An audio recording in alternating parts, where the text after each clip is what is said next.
Marejada. Invitamos a nuestros clientes a subirse a esta gran ola de sabores para que puedan realizar ese viaje a la vieja tierra que alguna vez dio en llamarse Madre Patria.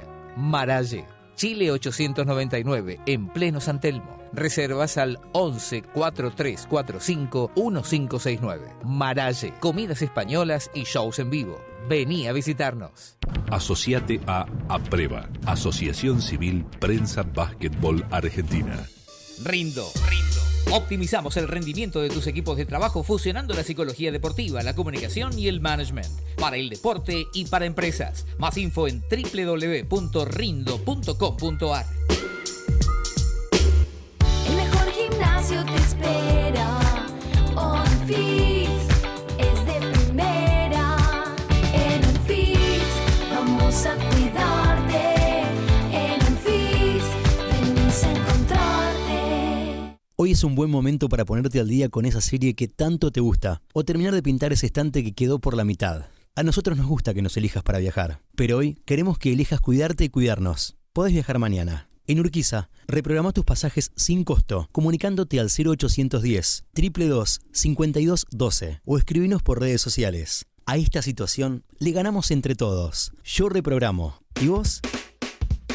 Encontrá toda la información del básquet en nuestra web www.unocontraunoweb.com. Reviví las notas que realizamos y entérate de lo que pasa en el mundo de la naranja. www.unocontraunoweb.com.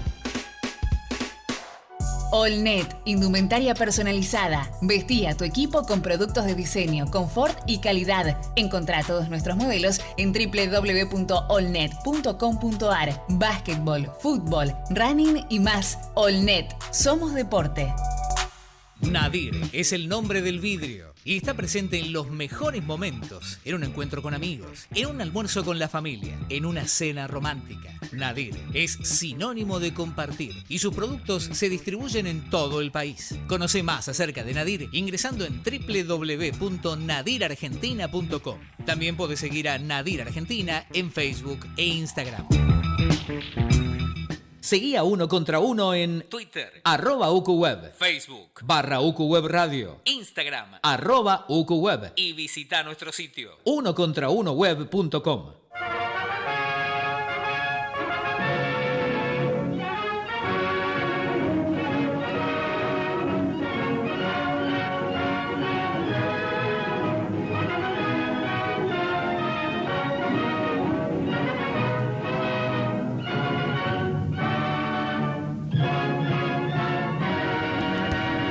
La historia contada en tiempo presente. Esto es Básquet Analógico, un programa que no olvida, que repasa con testimonios de los protagonistas los grandes momentos del básquet nacional e internacional. Un conductor y un escolta. Alejandro Pérez y Marcelo Nogueira te acompañarán por un mundo desconocido para muchos. Esto es Básquet Analógico. Ni James Naismith lo hubiera imaginado. ¿Qué tal? ¿Cómo están todos ustedes? Otra vez una nueva emisión, un nuevo episodio de Básquet Analógico. Ya un año y un mes de repasar la historia del básquet argentino, y con Alejandro Pérez decidimos esta semana poner en tiempo presente aquel bicampeonato de Ferrocarril Oeste que se llamaba Campeonato Sudamericano de Básquetbol, y que por primera vez en el año 81 ganaba un equipo argentino, en este caso Ferrocarril Oeste, a partir de toda una revolución que había iniciado el club de Caballito a partir del año 76 con la llegada de León Nasnudel a la institución. Alejandro, ¿cómo estás? Nuevamente un placer compartir estos recuerdos.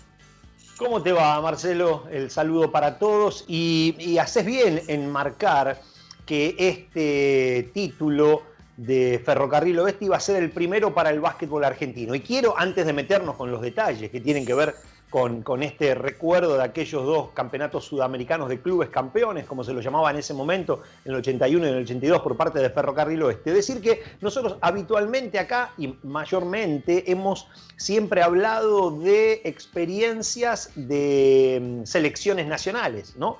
Fundamentalmente de la mayor. Bueno, hemos hecho algunas excepciones para referirnos a actuaciones de clubes, como aquella histórica de Atenas en París, en el campeonato McDonald's. Bueno, y ahora es a otro nivel, más cercano, pero que tenía en aquel momento un enorme valor.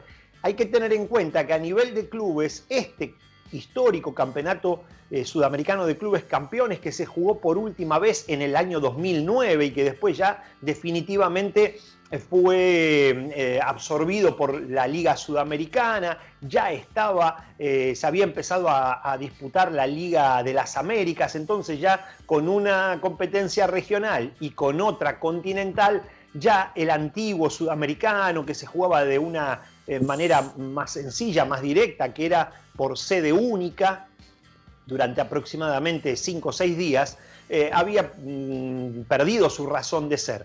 Pero claro, cuando nos vamos al año 81-82, de lo que nos vamos a referir hoy, hay que decir que era la principal competencia a nivel de clubes que podía afrontar un equipo argentino. Y que, si bien Argentina siempre había estado representada en esta competencia, nunca la había podido ganar, a pesar de que en la década del 70, primero, el poderoso Obras Sanitarias, extrañamente, aquel que había participado de 2 campeonatos, de 2 Copas William Jones, no pudo ganar el campeonato sudamericano, que le era tremendamente esquivo. No lo pudo ganar aquel equipo de Lanús, repleto de grandes jugadores, tampoco cuando le tocó participar lo pudo ganar. No lo pudo ganar Olimpo de Bahía Blanca, que representó a la Argentina después de haber ganado el torneo de clubes campeones, el argentino de clubes, como se lo llamaba en aquel momento. Tampoco lo pudo ganar Gimnasia Esgrima La Plata, hasta que aparece Ferrocarril Oeste en el año 81 y logra el título. Hay que recordar que Ferrocarril Oeste primero participó como campeón de Capital Federal, título que había logrado en la campaña en el torneo de 1980, después fue al Campeonato Argentino de Clubes, donde jugaban algunos de los representantes campeones regionales del básquetbol argentino, se ganó el derecho a representar a la Argentina en el Campeonato Sudamericano y ahí desembarcó en Asunción de Paraguay en 1981 con un plantel, Marcelo, para recordar, que vos seguramente ya lo vas a repasar en todo el listado de jugadores, pero aquellos pibes con los que había empezado a trabajar León Nasnude, el producto del reclutamiento, fundamentalmente, digamos, ahí estaba Miguel Cortijo como figura principal, y después venían el Gringo Mareto, venía el Flaco Luis González como hombres importantes, y aunque todavía no tenían una gran participación en el equipo, pero venían los pibes más jóvenes, como los casos de Diego Maggi, de Hugo Belli, ¿no? Los que venían siendo los últimos reclutamientos, Sebastián Uranga, ¿no? Chicos más jóvenes, clase entre 63 y 64, pero la base, que eran los Cortijo, Oroño, más jugadores jóvenes que ya estaban consolidados, como decía, Mareto y Luis González, más una dupla de extranjeros de las que ya seguramente te vas a encargar de mencionar, que tenían para lo que era en ese momento el básquetbol argentino, un altísimo nivel. Claro, justamente para los que están siguiendo nuestro programa, también con imágenes, yo me puse detrás de mí el playground de la Rooker League, porque de ahí sacó León Nasnude la George Berry, que era uno de los dos famosos de la dupla Terry y Berry. Terry, un escolta, ¿no? Endemoniado, Berry más un jugador interior. Terry había jugado en una pequeña universidad que se llamaba Monmouth, de la Liga Colonial.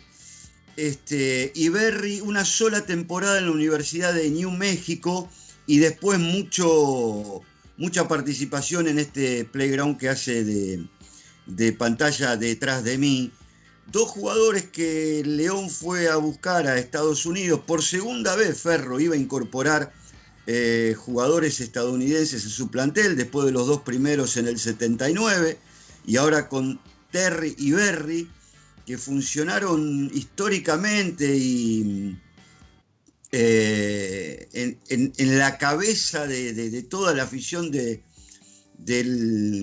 la gente de Ferro como dos de los grandísimos extranjeros que pasaron por ese club. Y en relación a lo que vos decías del plantel, fíjate, un Fernando Borcel, que obviamente casi no participaba, clase 63, Luis González como los veteranos y también Diego Maggi y Miguel Cortijo, pero después estaba Hugo Belli, clase 63, Mauricio Musso, clase 60, me estoy refiriendo al plantel campeón.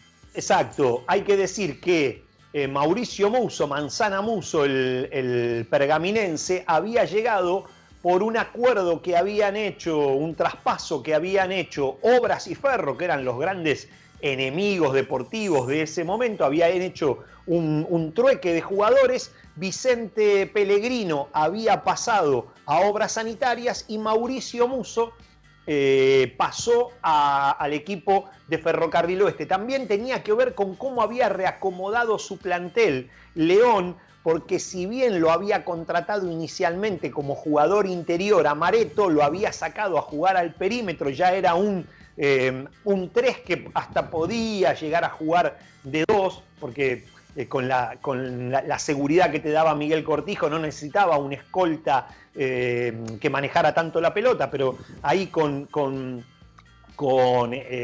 Terry de un lado, Oroño del otro, recambiando cualquiera de las dos posiciones, Javier Mareto, Vicente Pellegrino no tenía lugar, entonces lo dejó ir a Obras Sanitarias y se trajo a Musso como alternativa para darle un poco de recambio a Miguel Cortijo.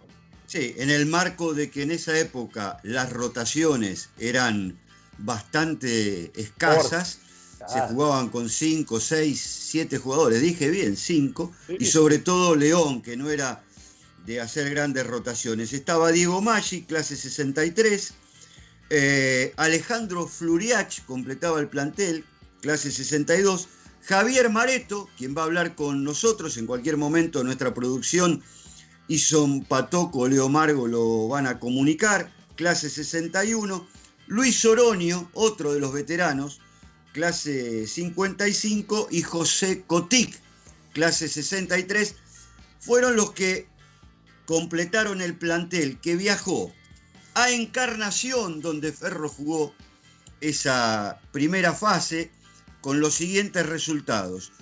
Le ganó a Unpayú fácilmente, 119-37, exactamente. Claro. Exactamente. A Sporting de Uruguay, 90-76, y a Francana, que era el campeón defensor, 76-71, en lo que era la fase de clasificación de Encarnación. Alejandro, una cosa que a vos te encanta, había una regla muy difusa, todavía no establecida, sobre qué cantidad de refuerzos, ya sea nacionales o extranjeros, podía tener cada equipo. Claro, en el caso de, por ejemplo, de Sporting de Uruguay, tenía una extraña dupla de refuerzos extranjeros que era panameña, ¿no? Ernesto Malcolm, un jugador que pasó por el fútbol argentino jugando para Obras Sanitarias en la época de Flor Meléndez, y el otro, Adolfo Fito Medric, lamentablemente desaparecido, muy joven, y que después de haber integrado la selección panameña, se radicó durante muchos años en Montevideo, se nacionalizó uruguayo y jugó para la selección uruguaya. Es más, fue campeón sudamericano en la década del 90, integrando la selección uruguaya. Una dupla extraña. Y en el caso de Francana, con algunos nombres en ese momento de primerísimo nivel del básquetbol brasileño, como Gilson de Jesús, que algunos años antes había jugado como refuerzo extranjero para Obras Sanitarias. Estaba Elio Rubens, ¿no? Ya 40 años tenía. Una leyenda, claro, muy veterano, pero Muy igualmente veterano. seguía siendo un hombre importante que jugaba una característica verdaderamente llamativa. Jugaban 3 hermanos. Elio Sí, señor. Rubens, sus 2 hermanos, con Fran Sergio y con Lázaro. Lázaro que jugaba como Totó, le decían Totó, Totó, Elio y Fran Sergio, los 3 hermanos García, que son un símbolo del básquetbol de la ciudad de Franca, que es la gran capital del básquetbol brasileño, y ellos 3 fueron todo un símbolo. Fausto. Jugaba lindo, Fran Sergio. Sí, exacto, Jugaba exacto. bien. No era como Helio. No. Totó era un poquito más interior, me parece. Dirigidos por Pedro Sao, que para la época, un entrenador que ya llevaba como 20 años dirigiendo el Francana, que era el campeón y que nosotros disfrutábamos mucho cada vez que venía a Buenos Aires como Francana o como Amazonas Franca. Flaco, Pedro Sao, que en realidad su nombre era Pedro Morilla Fuentes, el actual estadio de Franca, que es un estadio muy bonito, que ya tiene algo más de 20 años, pero yo estuve el año pasado y es un estadio que está en muy buenas condiciones, un muy lindo estadio. Lleva el nombre precisamente de Pedro Sao en homenaje a quien fuera gran entrenador del Franca, el equipo más representativo, porque hubo otros equipos en la ciudad, pero Franca fue siempre el que lo mantuvo en lo alto del básquetbol nacional e internacional también. Pero ahí veíamos algunas imágenes de la final del 82 que enfocaban a Elio Rubens, ahí a Gilson, y un jugador que a mí... Claro, particularmente me gustaba, medio rocoso, pero me gustaba por lo efectivo que era Roberto Correa. Roberto Correa, Robertao también habitual en esa década del 70, para los que somos de esa época y descubrimos el básquetbol internacional, en ese momento era un habitué tanto de Francana como de la selección brasileña. Y después otro que lo recordarás bien porque era un muy buen escolta, Fausto Gianecchini, que era un escolta bajito de 1,82 m, pero buen anotador, y con Elio Rubens o con Carioquinha solían hacer ahí duplas mortíferas, sobre todo en la selección brasileña, ¿no? Pero estaba... En ese Francana aparecía Guerriña como ya base joven, con 20 años. Guerriña, un producto auténtico de la ciudad de Franca, nacido, criado, desarrollado ahí, tenía en aquel momento 21 años, ¿no? Verdaderamente jugadores que después se convirtieron en grandes figuras desde el básquetbol brasileño, donde a pesar de que no había tanta difusión, tanto acceso a la información, pero aquellos que más o menos seguíamos el básquetbol internacional de esos años eran habitués permanentes tanto de competencias de clubes como de selección. No sé si ya lo tenemos a Mareto, cuando veíamos por ahí a Luis González también en la presentación del equipo. La zona B de Asunción, ahí jugaron Tenis Club, Lotería de Colombia, Guayqueríes de Isla Margarita y Alianza de Paraguay. Interesante repasar, porque en Lotería de Cúcuta de Colombia jugó un estadounidense que hizo historia, que era Sam Shepard. El Mago Shepard. El Mago Shepard, que después, mucho más adelante, se afincó en Venezuela y fue miembro de la selección venezolana. Exacto, y no solo que era un terrible anotador, de esos que metían más de 30 por partido, sino que además lo hacía con un juego muy vistoso, ¿no? Por eso lo del Mago Shepard y pases entre las piernas, por la espalda, sin mirar, era un espectáculo en sí mismo, Sam Shepard, en un equipo muy limitado, ese de Lotería de Cúcuta. Cúcuta, que para destacarlo, es, al igual que Franca, la ciudad, en este caso de Colombia, con más tradición basquetbolística, ¿no? Se la toma a Cúcuta como la capital del básquetbol colombiano. Y para nombrar en el equipo de Tenis Club, que vos mencionabas, Marcelo, C. Geraldo, un pivot también, Carioquinha, jugaba... Marcelo Vido, exacto, y Adilson. Y Adilson, ¿no? sí. Adilson, otro que también lamentablemente falleció muy joven, pero estamos hablando ahí de 4 nombres históricos del básquetbol de Brasil. Y en Guayqueríes de Isla Margarita, los 2 principales símbolos de la historia de ese equipo, que son los hermanos Lairet, ¿no? Que de hecho el actual estadio se llama Hermanos Lairet. Y además Ramón Rivero, el Tulo Rivero, que años antes había jugado en el básquetbol argentino como refuerzo de Gimnasia y Esgrima La Plata. Y también Gerald Cunningham, ¿no? Otro gran... Sí, y Lewis Linder, los dos habían pasado por Bahía Blanca, siendo 2 extranjeros también, Gerald Cunningham y Linder, muy recordados en Bahía Blanca. Pero ya estamos en comunicación con Javier Mareto, quien seguramente mejor que nosotros va a recordar primero el campeonato sudamericano del 81. Javier está afincado desde hace algunos años en Sunchales, lo extrañamos acá. Su ciudad. Regresó a su ciudad. Lo extrañamos acá en la capital federal. Siempre da mucho gusto conversar con Javier. También después en la liga jugó en Ferro, jugó en Estudiantes de Bahía, anduvo por todos lados. Javier, ¿cómo te va? Un gusto. Hola, ¿cómo le va? Un placer verlo. Tantos años. ¿Sabes que cuando te conectaste conmigo el otro día, Marcelo, y me hablaste de Alejandro y todo?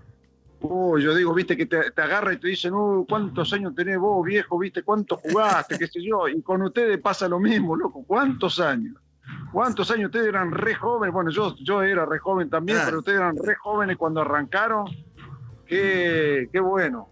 Éramos de los pibes que molestábamos, viste, con esto del periodismo.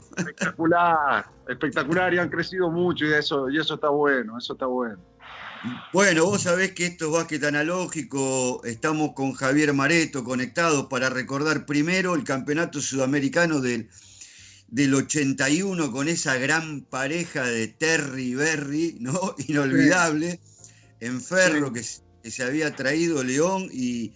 Y bueno, Javier, no fue un torneo fácil aquel para poder finalmente ser el primer equipo argentino campeón sudamericano, ¿no? ¿Cómo te acordás vos? No, dificilísimo. Y aparte éramos de la camada que no pasábamos Brasil, nos costaba, no podíamos ganarle a los equipos brasileros. Ahí justo escuché que estaban hablando de, creo que era San José, donde estaba eso que nombraron, después estaba Franca, y no pasábamos, no teníamos manera. Yo creo que ahí ese torneo fue el primero de Ferro, y fue ahí donde pudimos empezar a mostrar que se podía competir y ganar con los brasileros. Pero en todos los sudamericanos los brasileros traían 2 equipos a los cuales nosotros no teníamos manera de quebrarlos, y no había extranjeros. Creo que ahí empieza o ya empieza a aparecer lo que venía haciendo Ferro, y creo que ahí fue el momento de, ¿cómo decirlo? El clic, la puerta que se abrió para lo que después fue Ferro, y después lo que fuimos, ¿no? Me parece que se venía gestando, nos agarra a varios o a muchos de los jugadores que formábamos ese plantel en un nivel bueno, y creo que la conjunción ahí de 4 o 5 más los 2 extranjeros nos dio la chance de ganar ese sudamericano. Claro. Ustedes pasan la primera fase que se jugó en Encarnación, y después ya en la rueda final pierden con Lotería de Cúcuta, que nosotros decíamos que tenía el mago Shepard, que era tremendo, que los pintó. El otro extranjero era Ron Beckton. De Lotería de Cúcuta, no, Randy Stephens. Tenía un americano altísimo, tenía un americano como de 2'8" que jugaba muy bien, y nos hicieron un desastre. Entre Shepard y Stephens nos hicieron un desastre. En Lotería de Cúcuta los 2 extranjeros eran Sam Shepard y Clint Evans. Evans. ¿Y no estaba Randy Stephens, Ale? No, es colombiano. Colombiano, tenés razón. Pero es de la isla de San Andrés, donde ahí... Claro. Se puede ser colombiano. Claro, y además tienen apellidos muchos de ingleses o de sajones, y son morenos y tienen nombres acorde a su apellido, entonces ahí se pierde. Pero Randy Stephens llegó a jugar en la selección colombiana, es un producto de la isla de San Andrés. Sí. Herrera, que dicen que es venezolano y no es venezolano. Sí, sí, nos costó muchísimo, nos hicieron un desastre. Bueno, después le pusieron el diablo, no en vano, Claro. nos hizo un desastre. Nos hizo un desastre. Ahí encontré el dato. Tenía razón Javier. Clint Evans, 2 metros 10. 2 metros 10. Sí, pero me acuerdo de eso porque yo creo que si nos ganaron 80-78, hicieron 40 y 40. Los demás no sé si hicieron algún punto.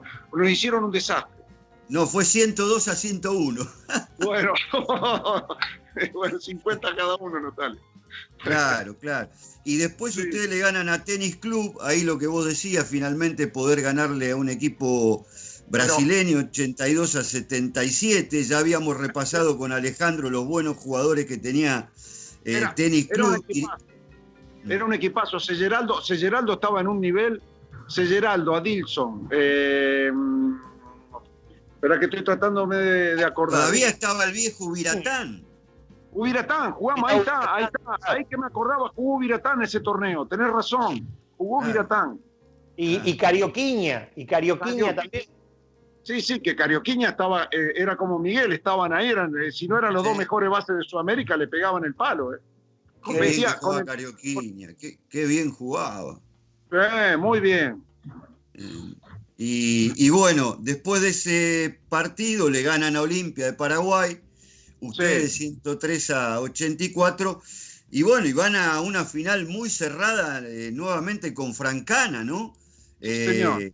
Gilson de Jesús, que estaba un poquito lesionado, bueno, Helio Rubén no lo jugó porque estaba lesionado, pero Robertao, Totó, claro, Gilson, Fausto, Guerriña muy pibito. Sí, totalmente, pero un equipazo también, y muy grande. ¿No estaba Silvio también en ese equipo? De Francana, Silvio Siqueira, sí. Claro, estaba Silvio en 2 metros. A ver, todo esto que yo te digo, para nosotros eran gigantes, eran todos de 2'10". Estaba Clever también en ese equipo. Sí, Cleaver en ese, me parece que en el año siguiente. Estaban Silvio y José Siqueira, los hermanos Siqueira. Sí, y aparte, bueno, un poco me acuerdo de eso también porque veníamos de un par de años antes de los mundiales, del Mundial Juvenil, entonces de ahí estaba Silvio, no sé si no estaba Wagner también, y nada, eran gigantes para nosotros, imagínate, 2 metros 10, nosotros era Luis González y bueno, estaba Diego y Berry, que eran los grandes nuestros.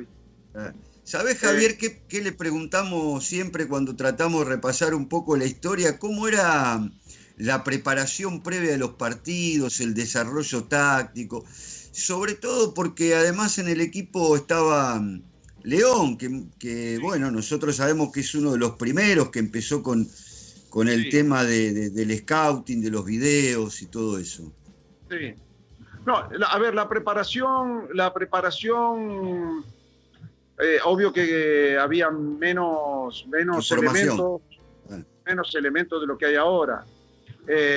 Sí estaba la información visual, por decirla, y personal que tenía León y los asistentes, el asistente, que era César. León era muy pragmático, muy práctico, en el sentido que él no te planteaba grandes cantidades de cosas, te planteaba 3, 4 cosas para hacer y bien. Y siempre en el sentido de que tenías que ser inteligente, tenías que ser pro equipo y tendrías que tomar las decisiones que sirvieran para el equipo. No permitía demasiado, si ustedes pueden ver los equipos de León, él no permitía demasiado tiros extraños o tiros arrebotados, siempre era selección de tiros. Era una manera de tener el orden de los equipos, de que no se le arme ningún tipo de descalabro interno y defensivamente. Y después apelaba mucho y permitía mucho el tema de que vos te expreses en la cancha, que vos te expreses, que vos pongas lo tuyo. Nosotros contábamos ahí con mucha ventaja. Teníamos a Miguel empezando a surfear por la cresta de la ola. Claro. Oroño, que estaba muy, pero muy bien. Luis González y dos americanos que para la época fueron terribles, cada uno en su puesto. De mucho nivel. Terry era un gran jugador, pero era, digamos, un chiquito de 1,80 m, pero Berry era un animal de 2,4 m. Un animal, pero un animal físicamente y un animal técnicamente. Un jugador, pero de excelencia. Y teníamos la ventaja de que éramos 2 o 3 que nos habíamos incorporado el año anterior, pero ese grupo venía remando de hacía 5, 6 años, 7 años. Sí. Entonces a León lo conocían a la perfección. Te vuelvo a decir, Miguel un maestro, estaba súper. Así que, y teníamos las ganas de ganar a un equipo brasilero. Nosotros veníamos caliente con las selecciones, caliente con los torneos de clubes y todo. Queríamos, en algún momento teníamos que hacer el paso de saltar a los equipos brasileros. Vos sabés que de aquella época, no, después más adelante, porque todo fue cambiando, recuerdo una frase de León que por lo básica era reveladora. Decía, tenemos que asegurar el rebote para agarrar la pelota. Que cada jugador se la pase al que tiene el mismo color de camiseta. Y después que cada uno, y esto es lo principal, cada jugador tome su mejor tiro y no ningún otro tiro. Sí, sí. Y era como religión eso para él. Mirá, Marcelo, está bárbaro y pienso lo mismo, y lo hablamos con Diego hace un par de días atrás, en uno de Diego los Maggi. Sí, con Diego Maggi, con un recuerdo de la primera liga. El tema es que nosotros teníamos el tipo que tenía la batuta, el director de orquesta, que eso lo manejaba a la perfección. Entonces, se ríen porque yo digo que yo cuando jugaba con Miguel yo no hacía nada, yo solamente me ubicaba y esperaba, y en algún momento la pelota me llegaba, y la pelota me llegaba en el momento que tenía que llegarme. Diego en esa conversación dice, a mí me costó mucho jugar con otros bases, porque yo tenía que salir a buscar, tenía que presentarme. Dice, yo con Miguel me escondía detrás de los jugadores y esperaba que Miguel hiciera, y en algún momento la pelota me llegaba. Entonces, es verdad lo que te decía León, cada uno tome su mejor tiro. Aprovechábamos, teníamos la suerte de tener jugadores que para la época éramos fuertes, éramos muy hombres, éramos jóvenes, pero muy hombres, ya con mucha experiencia encima, y nos toca ese torneo. Ese torneo estuvo bárbaro. No me puedo olvidar de que la final, León jugó con 5 jugadores. Claro, los 40 minutos con 5 jugadores. Claro, eso te iba a decir, ese dato es increíble. Esperando que el gringo haga para decirle que jugaron los 5 titulares, y vos, que eras el sexto hombre del equipo y que jugaste todo el torneo, por supuesto, y muchos minutos, en la final no te puso, no puso a nadie, jugó con los 5. No. Increíble. Y nos fuimos al vestuario, Ale, si vos tenés las estadísticas o la crónica de ese juego, nos fuimos al vestuario creo que 15 puntos abajo. No quiero ver, pero me parece que nos fuimos 15 puntos abajo. 58-42. Y llegaron a perder por 19. A perder por 19. Bien. Y no hizo cambios y se bancó 40 minutos y lo dieron vuelta.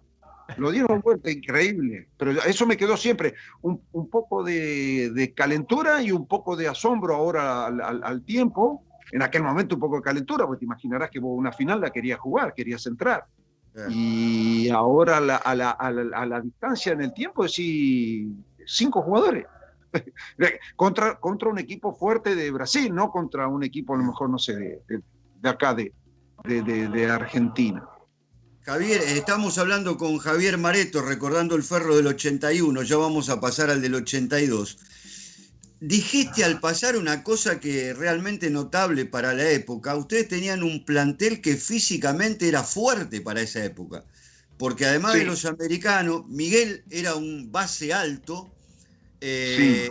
el Niato Oroño era un potro, sigue siendo, viste, con su edad y todo, lo ves al Niato y parece que está para jugar, impecable, pero tenía un físico fuerte, natural. Vos también tenías un físico importante para lo que era el básquet de principio de los 80, ¿no? Sí. Por ese lado el equipo también, más la preparación, ahí ya estaba Luis, ¿no? Bonini. Claro. No, Luis estuvo hasta el 80, que viene Timoteo al fútbol de Ferro y se lo... Y pasa al se lo- fútbol. Y estaba César Putayá, que lo nombraste de asistente de León. Claro, por supuesto, pero venía todo con el programa de entrenamiento de Luis. Claro. Ahí la ventaja que teníamos, que Terry era terriblemente fuerte, terriblemente fuerte. Bebe Nasnudel decía que era el hombre del ascensor, porque tenía dos piernas, ponía la cabeza arriba del aro y medía 1,80 m y algo. Era un Claro. animalito. 1,88, sí.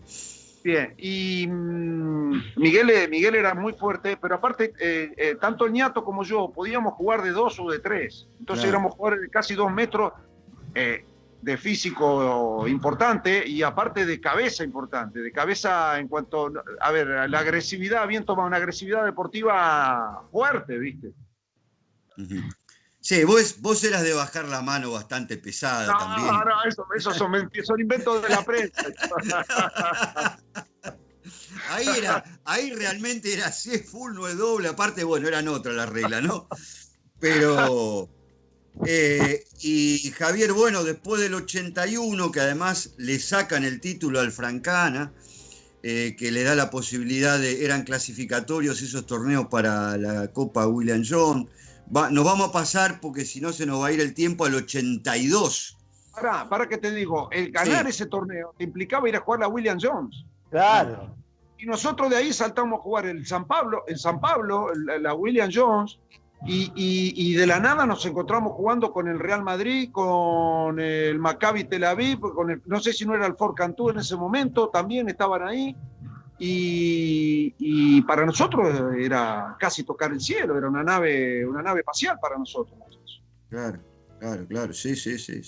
Bueno, y en el 82, digamos que el organizador oficial era Ferrocarril Oeste, se jugó una zona en Buenos Aires y una en Montevideo, que clasificaban 2 equipos. Ustedes, bueno, en Buenos Aires, con Obras, Olimpia, Guayqueríes, ¿no? No, ustedes entraban directamente a la segunda fase.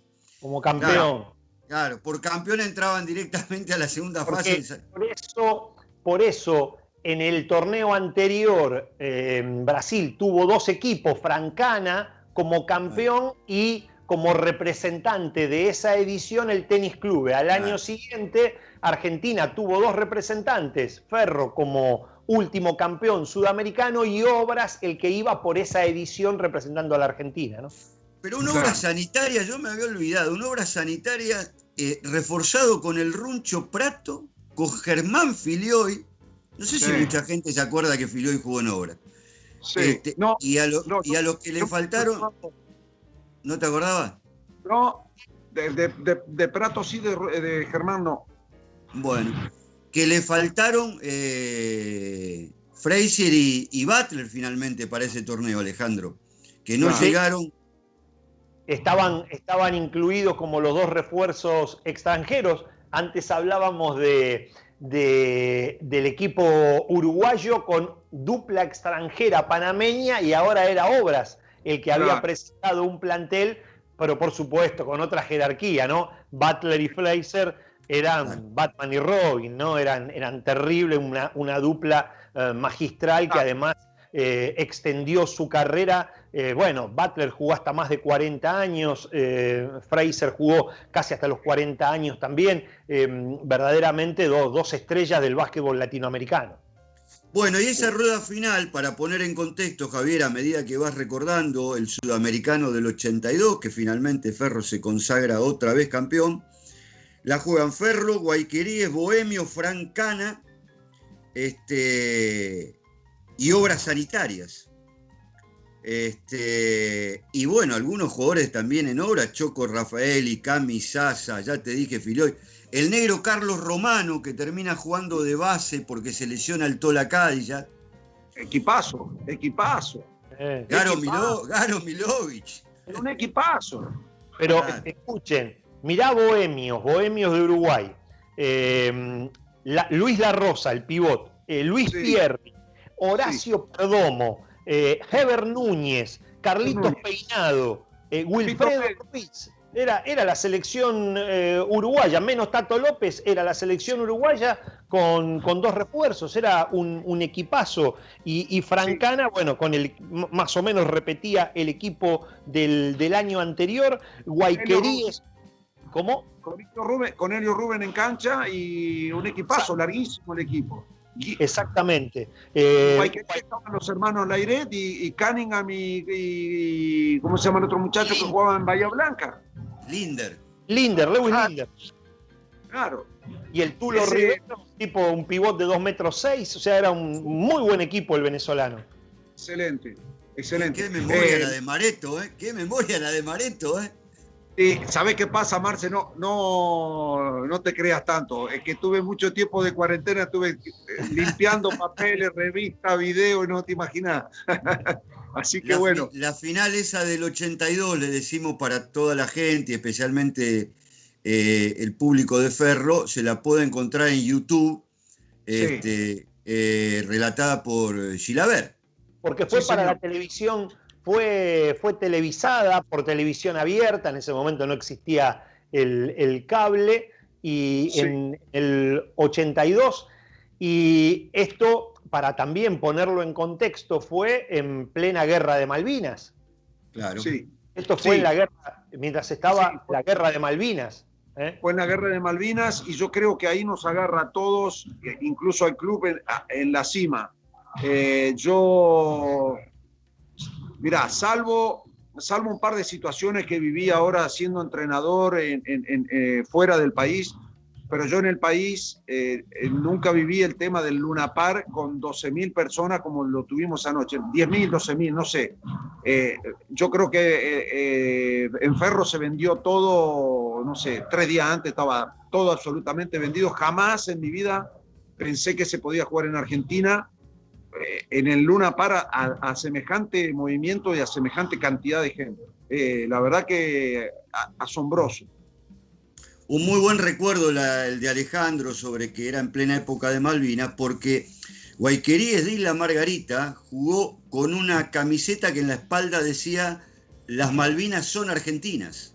Mirá, no, eso tampoco lo tenía en mente. Claro. Qué bueno. Y bueno, Javier, estuvieron por patinar ante Obras pese a que no tenía ni a los panameños ni al Tola. Sí, pero los demás que jugaban también. Romano, Rafael, Milovic, Prato, claro. Filioy, menos mal que no tenían a Tola. Si tenían el director de banda, no estaríamos hablando de este sudamericano. Menos mal.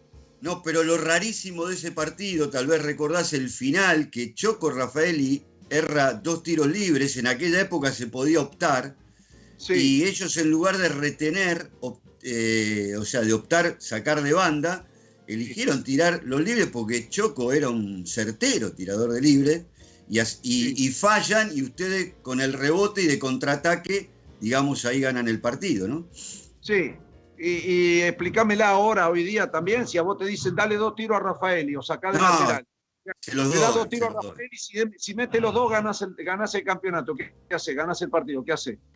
No, se lo doy hoy con la edad que tiene Rafaeli, hoy se lo doy. Sí, no con lo que tenía.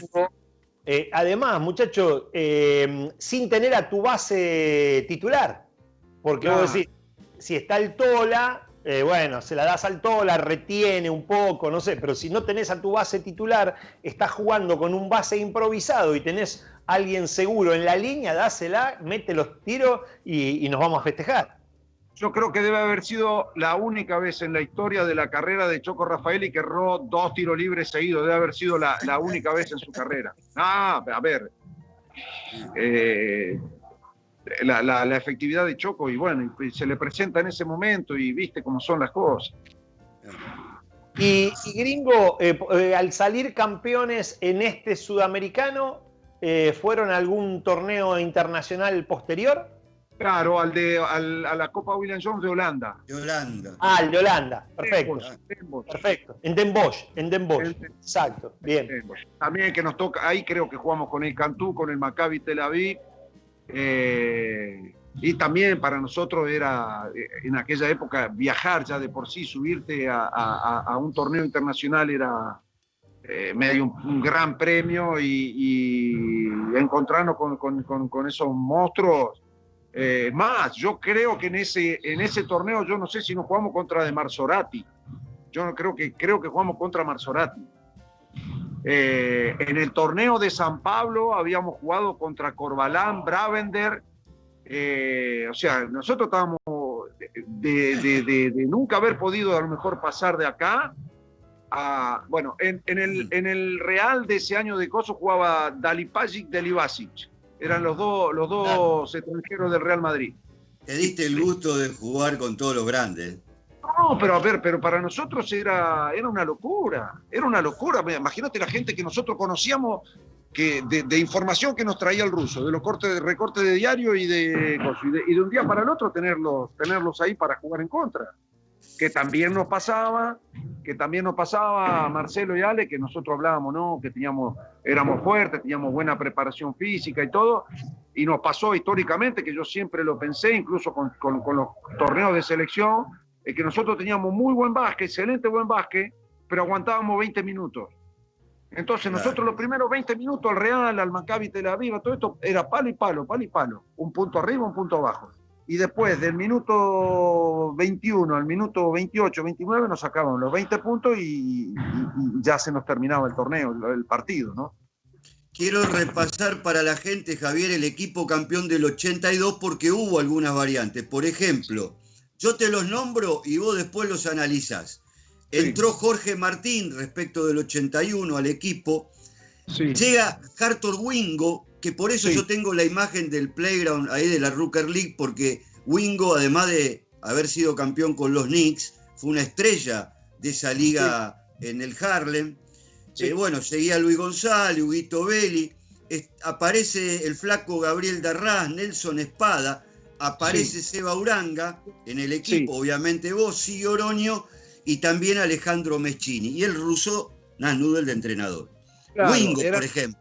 Era re jovencito el flaco Gaby y Seba, que recién llegaban, o si llegaron ese año hacía poquito tiempo, hicieron los dos muy buen torneo, y veníamos los otros, los que éramos los más viejos, con 21 años, que éramos Diego, yo, y si estaba Hugo Belli, y el más veterano era Ñato Oroño, de 26, 27, y Miguel con 23 años, 24. Claro. Y Wingo, ¿qué te parecía Wingo? No, Wingo un fenómeno de tipo y un fenómeno de tipo, a ver, viejo zorro de grandes torneos, hacía lo que tenía que hacer. Rebote, tenía un gancho de derecha que a mí me fascinaba, un gancho de derecha que yo creo que lo podría haber tirado desde la línea de tiro libre sin ningún tipo de problema, la pelota entraba, una especie, no digo de Abdul Jabbar, pero en ese tipo, que unas manos enormes, brazo larguísimo, era un algodoncito adentro del aro. Y estaba Terry todavía ahí. Claro, ahí estaba Terry y Jorge Martín, ¿no?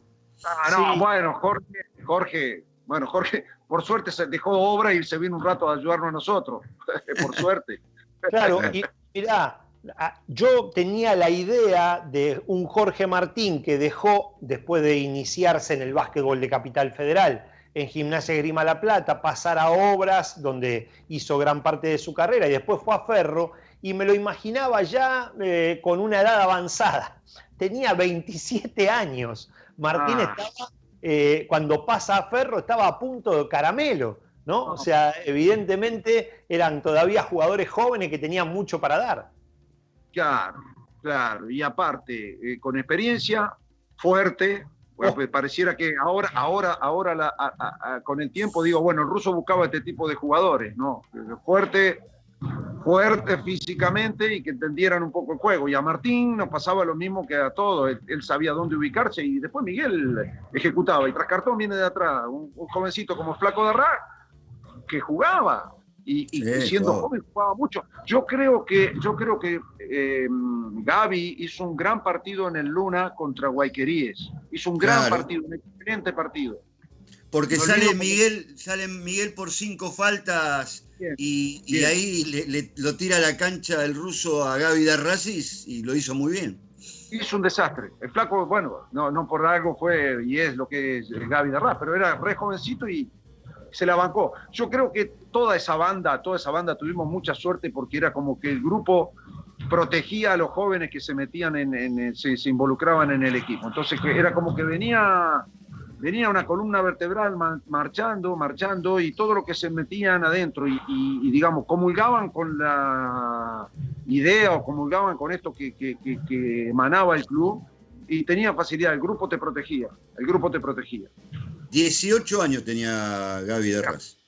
Mirá si tirás un pibe de 18 años hoy a jugar un sudamericano en el Luna Park con 10.000 personas. Claro. Y Guayquerí enfrente, ¿no? Sí. Y otro dato importante, que este Ferro no tuvo a Diego Maggi, que había sufrido lamentablemente la primera de sus varias lesiones de rodilla, y digamos, de un jugador que era un caballo físicamente, súper atlético, como era Diego, iba a empezar a tener problemas de rodilla y acá aparece su primer gran problema, ¿no? Sí. La otra cosa que también deja esto, y ahora que vos, Marcelo, me decís que el Flaco Gaby tenía 18 años, y yo lo sufructué, por decirlo de alguna manera, era qué huevo tenía el ruso para poner a jugar jugadores jóvenes. Qué huevo, mamita. Bueno, cuando lo puso Marcelo Nicola con 15 años en Sport de Cañada, que pensaban que se le iba a romper Nicola, y se le rompía a los rivales, porque hacía costa a costa y una maravilla, ¿no? Yo no puedo, a ver, al contrario, yo siempre agradecido. Yo llegué a Ferro con 18 años y a los 2 meses estaba compitiendo para cosas. Yo no sé si hoy día hay semejante apertura de oportunidades que brindan las... Está bien, cambió mucho todo y demás, pero vuelvo a insistir, ¿viste? El grupo y todo el entorno ayudaba mucho a que los que venían a incorporarse se incorporaran y se encarrilaran dentro de lo que estaban haciendo.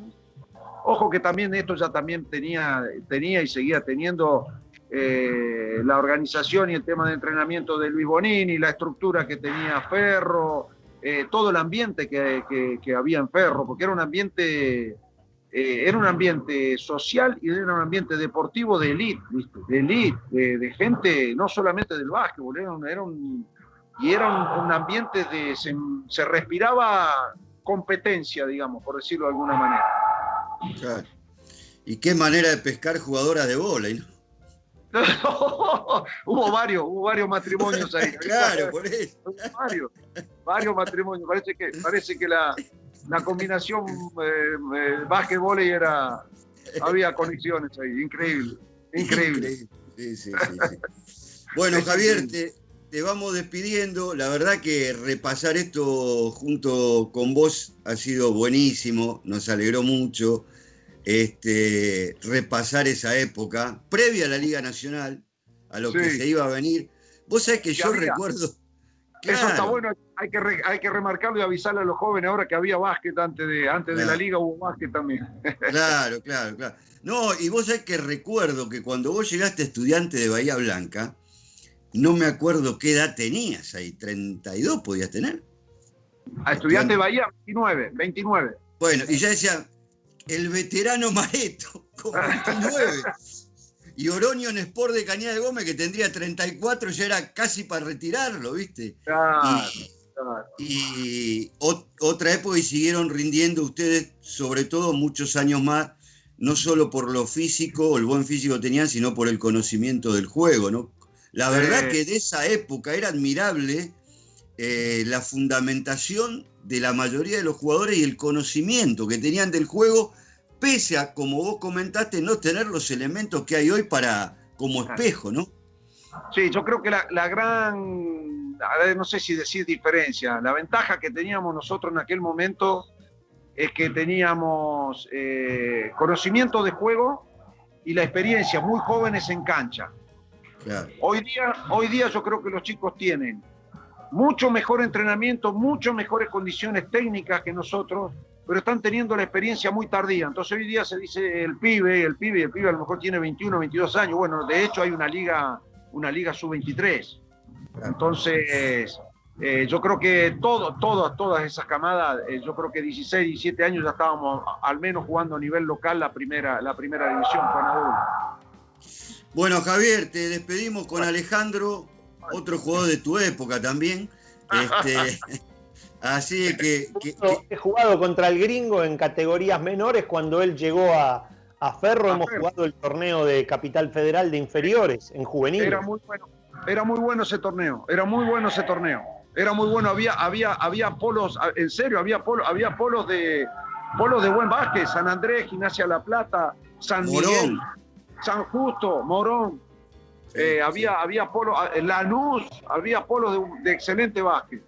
Igualmente te digo lo que le digo seguido a Diego Maggi y a Hugo Belli. No le vamos a perdonar nunca que nos dieron la vuelta en San Andrés, en juvenil. No. Lo que pasa es que también, mirá el equipo que de juveniles, mirá ese equipo juvenil. No seas irrespetuoso, vas a nombrar una cantidad de jugadores que era una vergüenza que integraran todos juntos el mismo equipo. Una vergüenza era. Pero claro, es que pasa como ahora cuando te agarra un equipo que más o menos le da lugar, todos queríamos ir ahí, todos querían venir ahí. Si era no sé si fácil, era lindo. Vos ibas ahí y te encontrabas con básquet, con un club que funcionaba. Escúchame, Alejandro y Marcelo, yo no me olvido más, en Ferro no teníamos que llevar nada, la estructura, la utilería, lavandería, baño turco, bueno, el ruso había puesto la cafetería ahí en la oficina, que tenía videocassette, tenía todo, no te faltaba nada. Bueno, Gringo, espero que vos hagas lo mismo ahí en Libertad, que desarrolles lo mismo para el piberío de Sunchales.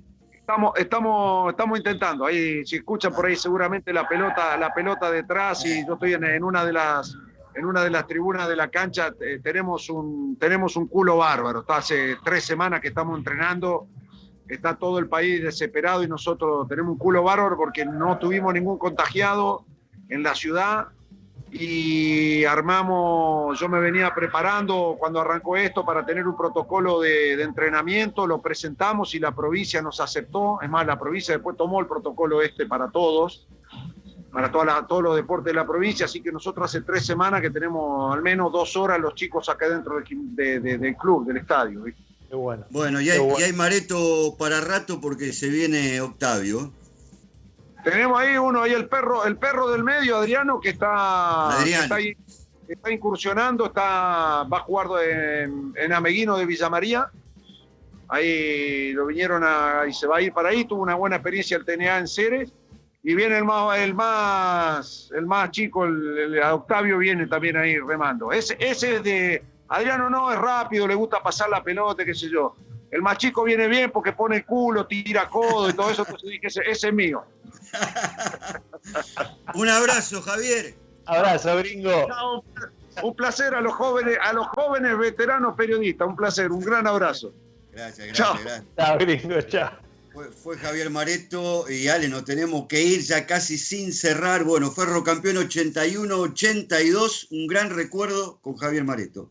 Exacto, lo lindo de recordarlo que en aquel momento era la principal opción para mostrarse internacionalmente a nivel de clubes y Ferro lo hizo muy bien en esos 2 años, dándole los primeros 2 títulos al básquetbol argentino a nivel de clubes en su historia. Nos vamos entonces, nos encontramos la semana que viene con más básquet analógico. Chao. Chao.